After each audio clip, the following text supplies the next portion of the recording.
pensei, nossa, please, tá por suplicando, please, please.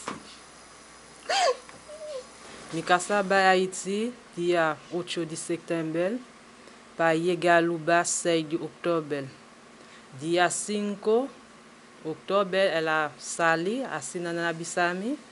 Ela sali by na Port-au-Prince e nota Atlanta. Debi dia ei mitayama tul kaminda mino ay yon contesta nan nota waki. Tin biaha tin hende Bisami ela muli. Pelo nós não sa nada. Pelo mita hopi ocupa, mita yola cada dia, cada momento, tul a noite. Pelo mino pola yon hende pol Bisami eta wake onda eta, mino sa onda eta. Mita pidi favor pa autoridade nan si nan pol kontak ku autoridade nan di Haitiano nan si nan pol ayuda mi pa busca mi casa pa mi. Si nan tabisa nan tawa ke mita tino recompensa pa nan. Pelo mita kie pa nan bisa mi onda nan e nan tawa ke o si la muli o onda eta minosa. Pero tu muche nan ta opi hokupa nan ta yola nan nota come a mi tambe. Debi dia jamas Noe bol a noite mi atende palabra ei. Mi no pol come, mi no pol a mi mes, mi no sa, min papia, mi no pol papia.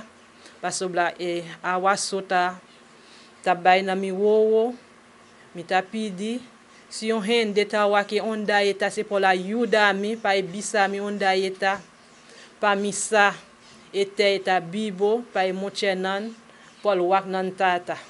Pasobla mi no pol papia paso mita kie pa nan bisa mi onda eta si yon hende ta wake pa yuda mi please yuda mi si mi pol aya mi casa pasobla e mi casa ta cabez di kas si mi pol ta yele please autoridade nan yuda mi pa e fe kos pa e nouvela passa pa mi wak mi casa onda eta please ayuda mi.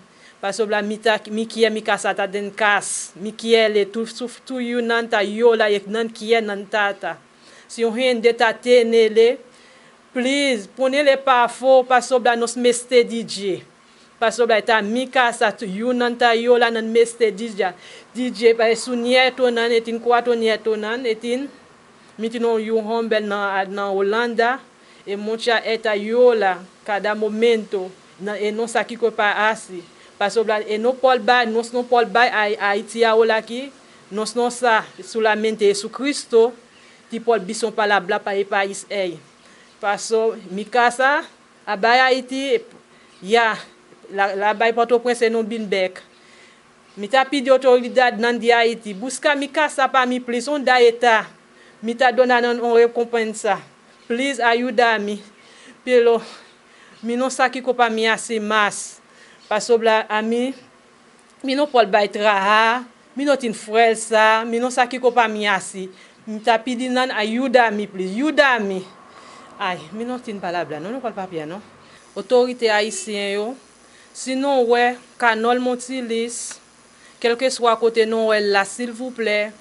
Non ka prendre contact à consul là avec Aluba sinon ouais yo sinon ta ouais canol non ta dit non ouais non ta gen une grande récompense parce que canol c'est un monsieur qui respecte tout monde qui respecte tout monde na Aluba ou en Haïti pour y a la canol perdu en Haïti par contre qui côté lié s'il vous plaît m'a demandé non s'il vous plaît pour mon mais sinon ta ouais canol pour moi s'il vous plaît relé autorité à Aluba et non ta relé consul Haïti s'il vous plaît sinon ouais canol non ta relé non ta dit ça non grand récompense parce que canol gen petite li quitte derrière non tout occupé en pile pour canol parce que nous par contre qui ça pour nous faire s'il vous plaît sinon ta ouais côté lié à s'il mourir quel que soit côté lié. Tant pis s'il vous plaît, fais-moi joindre, fais-moi une réponse du canol s'il vous plaît, aidez-moi parce que me senti Si on t'a une réponse pour lui, si on t'a qui est manger, entrer en dedans, vente moi. Depuis mardi soir 9h, c'est comme ça, mon bloc pas jamais sorti dans les manger, pas qu'à descendre dans vente moi. Pour Canol. Parce que Canol était un bon monsieur, il était bon pour moi, il bon pour toute petite li. Mais toute petite li après les, yo par contre qui ça pour yo faire, yo pas ouais papa yo. S'il vous plaît, moun qui ouais là. S'il vous plaît, sinon mon moun ni et notre sœur, s'il vous plaît, mettez le dehors pour moi parce que ti moun yo attend ni, s'il vous plaît, aidez-moi. Nós começamos a bater porta na polícia para basicamente file um missing person report para ver se não conosco só no estado tá. Então, na avisa que não pode fazer para nós. Desse dia aí nós vai é consulado de Haiti na Aruba, mas tampouco avisa nós que não pode fazer nada para nós. Nós também manda e-mail para Open Bar Ministério, me manda e-mail para Gabinete Weaver Cruz, me manda e-mail para os ministros de Justiça. Então, eu contexto até agora aqui, das minhas com a para que sei, é coisa que nos quer para não pôr pressão sobre o governo de Haiti para fazer a búsqueda de mitad, porque nós vai file a missing person report aí na Haiti, pero nada bisa nós não file na bairro, é porque coisa não passa na bairro, nós vai file na outro bairro, porque bairro é muito perigoso e não é não tá drenta aí não quer drena, não quer risco na vida para vai e não.